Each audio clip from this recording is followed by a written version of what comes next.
Dear ladies and gentlemen, dear respected guests, let me say hello and wish you warm welcome, greetings in the name of Pan-Slovenian Shareholders Association.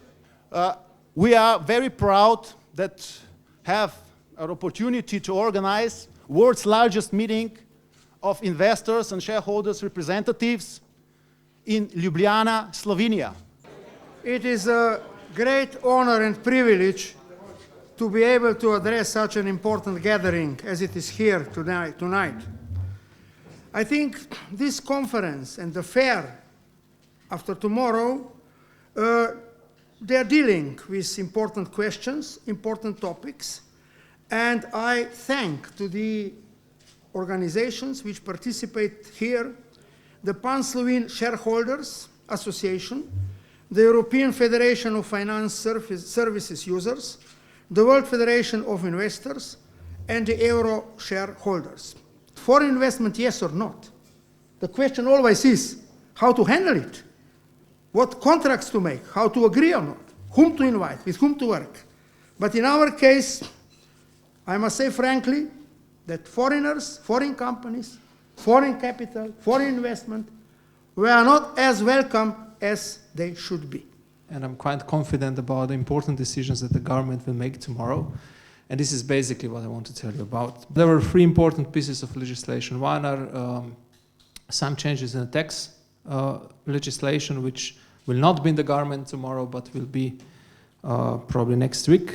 And the general logic there is to simplify the environment for small businesses, especially.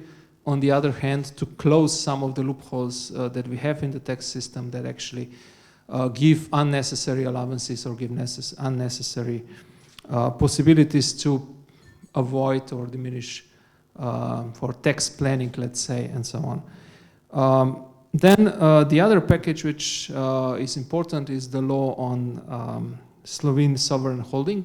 Slovenian sovereign holding company will be a company that will concentrate all the public ownership in one company, which will be established under the company law, not under the public law. The idea is certainly to start, let's say, diminishing the government's or the state's share in a lot of Slovenian companies. The second important thing, or the third, I guess, well, there are many, is the law on bank consolidation, as we call it.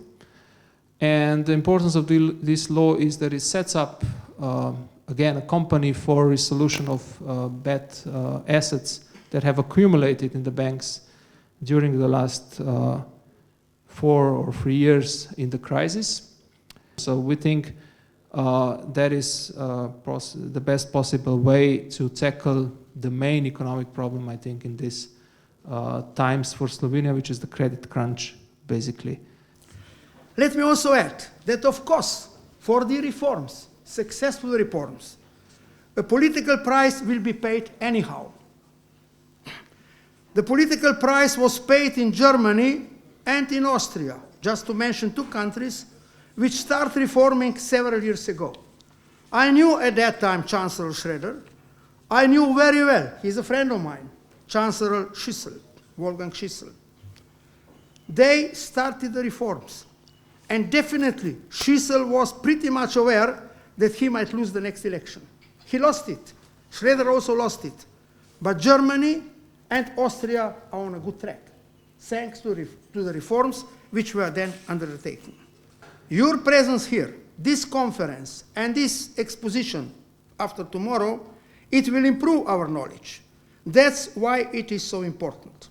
I am wishing all of you a good stay in Slovenia, successful work, and tomorrow it's announced it will be better weather.